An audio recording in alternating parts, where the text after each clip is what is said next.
perkenalkan, nama saya Nurkalis Majid. Untuk hari ini saya akan menerangkan tentang materi taksonomi Bloom. Taksonomi Bloom tersendiri ialah berasal dari pemikiran Benjamin Samuel Bloom. Beliau lahir di Ladysmith, Pennsylvania 21 Februari 1913 dan meninggal pada tanggal 13 September 1999. Beliau adalah seorang psikolog dan pendidikan dari Amerika Serikat yang membentuk pemikiran pendidikan pada tingkat yang lebih tinggi, yaitu menganalisis dan mengevaluasi konsep, proses, prosedur, dan juga prinsip-prinsip. Tidak hanya sekadar mengingat fakta-fakta atau hafalan, konsep taksonomi Bloom mulai dikonsolidasikan pada tahun 1950. Hal ini berawal dari pengamatan Bloom dan kawan-kawan berdasarkan evaluasi belajar. Kata taksonomi diambil dari bahasa Yunani, yaitu tasein yang berarti untuk mengklasifikasi dan nomos yang berarti aturan. Taksonomi dapat diartikan sebagai klasifikasi berhierarki dari sesuatu atau prinsip yang mendasari klasifikasi, di mana taksonomi yang lebih tinggi bersifat lebih umum dan taksonomi yang lebih rendah akan bersifat lebih spesifik. Semua hal yang bergerak, benda diam, tempat, dan kejadian sampai pada kemampuan berpikir dapat diklasifikasikan menurut beberapa skema taksonomi. Taksonomi adalah suatu klasifikasi atau pengelompokan benda menurut ciri-ciri tertentu. Secara umum, taksonomi Bloom terbagi menjadi 3. Yang pertama ialah ranah kognitif. Ranah kognitif adalah ranah yang berisi perilaku-perilaku yang menekankan aspek intelektual seperti pengetahuan, pengertian, keterampilan berpikir.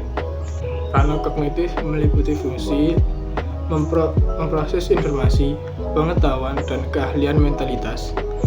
Ranah kognitif ini juga menggolongkan dan mengurutkan keahlian berpikir yang menggambarkan tujuan yang diharapkan. Berikut adalah bagian-bagian dari ranah kognitif.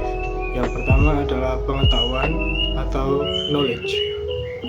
Merupakan proses berpikir dalam tingkatan yang terendah, di mana proses ini melibatkan proses mengingat kembali akan hal-hal yang umum maupun khusus, yakni dengan mengingat kembali struktur atau setting, mengingat kembali metode dan proses, atau mengingat kembali akan pola yang terdapat sebelumnya. Proses ini mencakup ingatan akan hal-hal yang pernah dipelajari dan disimpan dalam ingatan. Mengenali kembali tentang nama, istilah, gejala, rumus-rumus, dan hal-hal yang lainnya. Yang kedua adalah pemahaman atau comprehension.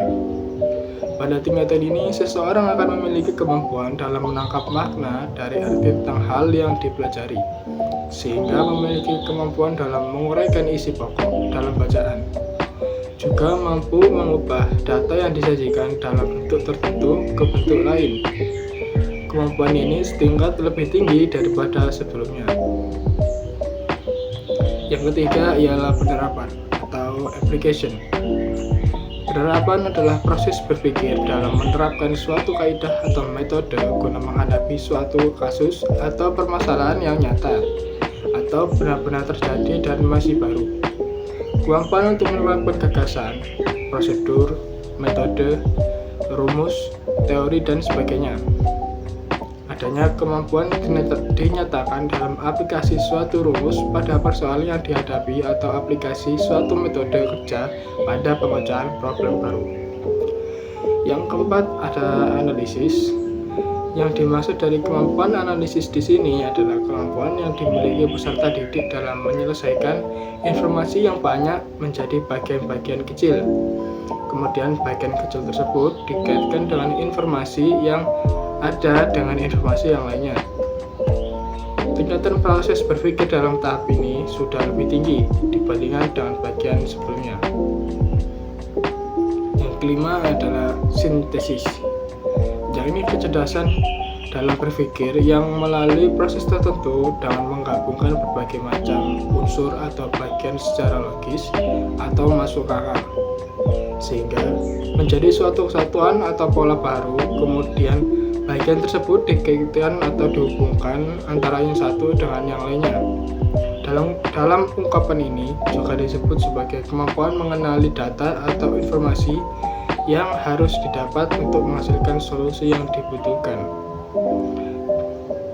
Yang keenam adalah evaluasi. Maksud dari evaluasi sendiri ialah seorang peserta didik mampu memberikan penilaian terhadap mata pembelajaran serta mampu memberikan alasan terhadap apa yang ia pahami, yang ia yakini, dan yang ia lakukan, juga terhadap hasil yang telah didapatkan. Kemampuan ini ditujukan agar mampu membentuk sesuatu atau beberapa hal bersama dengan pertanggungjawaban pendapat berdasarkan kriteria yang sesuai atau standar yang telah ditetapkan untuk memastikan nilai efektivitas atau manfaatnya. Berikutnya kita akan masuk ke dalam ranah efektif. Ranah efektif tersendiri ialah berisi perilaku-perilaku yang menekankan aspek perasaan dan emosi, seperti minat, sikap, apresiasi, dan cara menyesuaikan diri. Ranah efektif terdiri dari 5 ranah yang berhubungan dengan respon emosional terhadap tugas. Pembagian domain ini disusun Bloom bersama dengan David Cradwell seperti berikut ini. Yang pertama ialah penerimaan atau receiving. Seorang peka terhadap suatu rangsangan dan kesediaan untuk mendapatkan rangsangan. Kedua ialah tanggapan atau responding. Tingkatan yang mencakup kerelaan dan kesediaan untuk memperhatikan secara aktif dan berpartisipasi dalam suatu kegiatan. Yang ketiga adalah penghargaan atau valuing. Kemampuan ini memberikan penilaian terhadap sesuatu atau membawa diri sesuai dengan penilaian itu. Yang keempat ialah pengorganisasian atau organization, yakni memadukan nilai-nilai yang berbeda, menyelesaikan konflik di antaranya, dan membentuk suatu sistem nilai yang konsisten. Yang kelima ialah karakterisasi berdasarkan nilai-nilai atau value complex. Kemampuan untuk menghayati nilai kehidupan sehingga menjadi milik pribadi atau internalisasi menjadi pegangan nyata dan jelas dalam mengatur kehidupannya sendiri. Yang ketiga ialah ranah psikomotor. Psikomotor domain atau ranah psikomotor berisi perilaku-perilaku yang menekankan aspek keterampilan motorik seperti tulisan tangan, mengetik, berenang, dan mengoperasikan mesin, dan lain-lain. Kawasan psikomotor yaitu kawasan yang berkaitan dengan aspek-aspek keterampilan jasmani.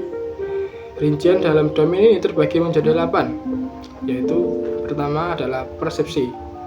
Kemampuan untuk menggunakan isyarat-isyarat sensoris dalam memandu aktivitas motorik. Penggunaan alat indera untuk menjadi pegangan dalam membantu gerakan. Kedua ialah kesiapan. Kemampuan untuk menempatkan dirinya dalam memulai sesuatu gerakan atau gerakan fisik, mental, dan emosional untuk melakukan gerakan. Yang ketiga ialah merespon, yakni kemampuan untuk melakukan suatu gerakan sesuai dengan contoh yang diberikan.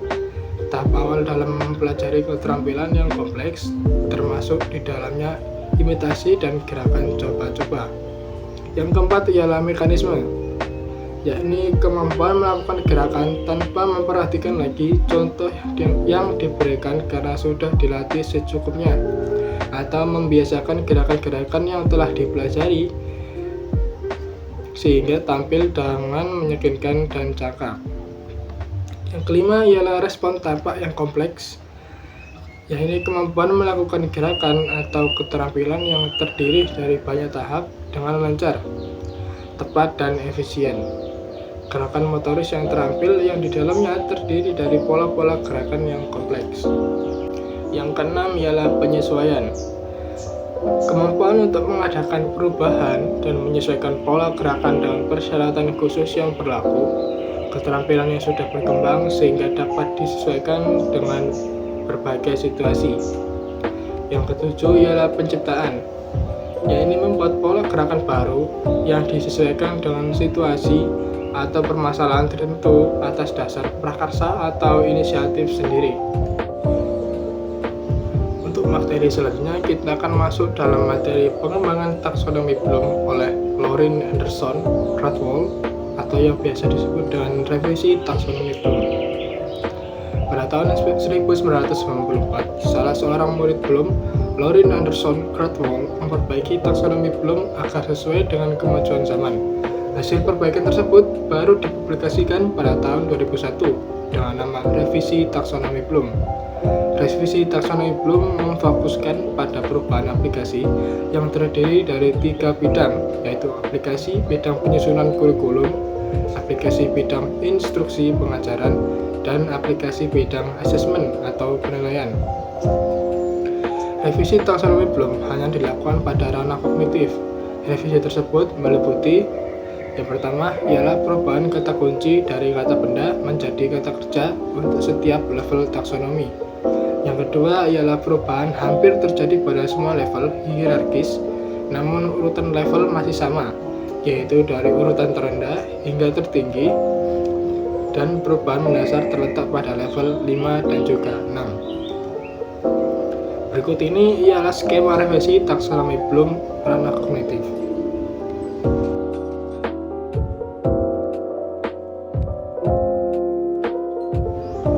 Baiklah, itu tadi adalah sedikit penjelasan tentang materi taksonomi Bloom.